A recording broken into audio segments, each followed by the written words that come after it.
میں دعوت دیتا ہوں قاری محمد فیصل محمود صاحب کو کہ وہ بااثر انداز آج کے اس پروگرام کی کارروائی کو آگے لے کے جائیں۔ عزیز محترم بھائیوں، جیسا کہ آپ سب بھائی الحمدللہ جانتے ہیں کہ ہم نے جب اس کام کا آغاز کیا تو شروع میں بڑی سی مشکلات تھیں۔ اللہ کے فضل سے اللہ رب العزت کا جو فرمان ہے وَالَّذِينَ جَاهَدُوا فِينَا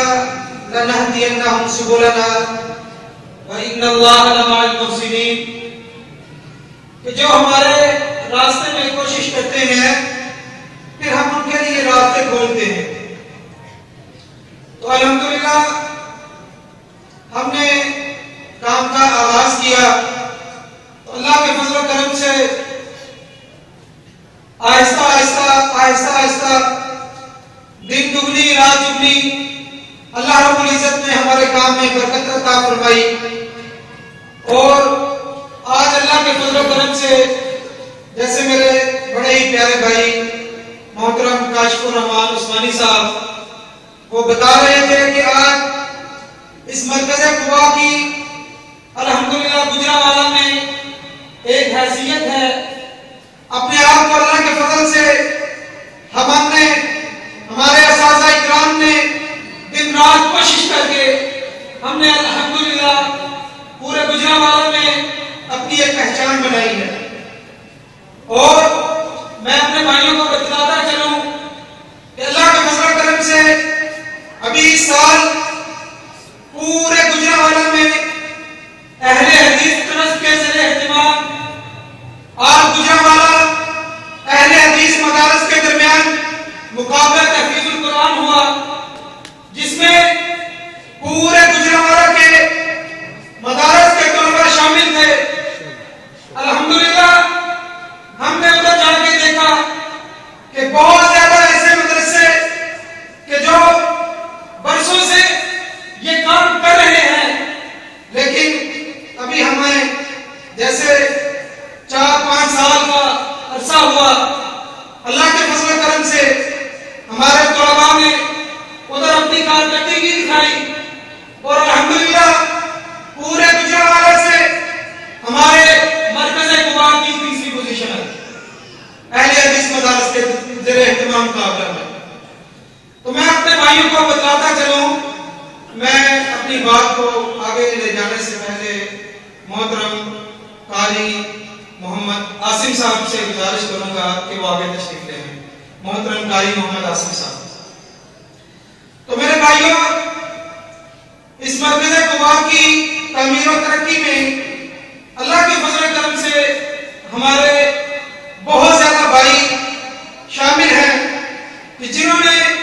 اس کی تعمیر و ترقی میں دن رات کوششیں کی، کام کیا، تعاون کیا، اور الحمدللہ کچھ اس طرح کے بھائی بھی اللہ رب العزت نے یہاں سے پیدا کیے کہ جن کو جب بھی کبھی مجھے کسی پریشانی کا عالم ہوا، کبھی کسی بھی پریشانی کے عالم میں، چاہے وہ کسی بھی جو ہے وہ شکل میں ہو، مال کی شکل میں ہو، ویسے ساتھ جانے کی، دن رات محنت کرنے کی شکل میں ہو، اللہ کے فضل و کرم سے ہمارے بھائی ادھر موجود ہیں کہ جنہوں نے دن رات ہمارے ساتھ دست و بازو بن کر یہ کام کیا، اور اللہ رب العزت نے آج ہمیں یہ عزت دی ہے۔ تو میں اپنے بھائیوں کو بتلاتا چلوں کہ الحمدللہ پچھلے سال ہمارے جامعہ کے طلباء نے تقریباً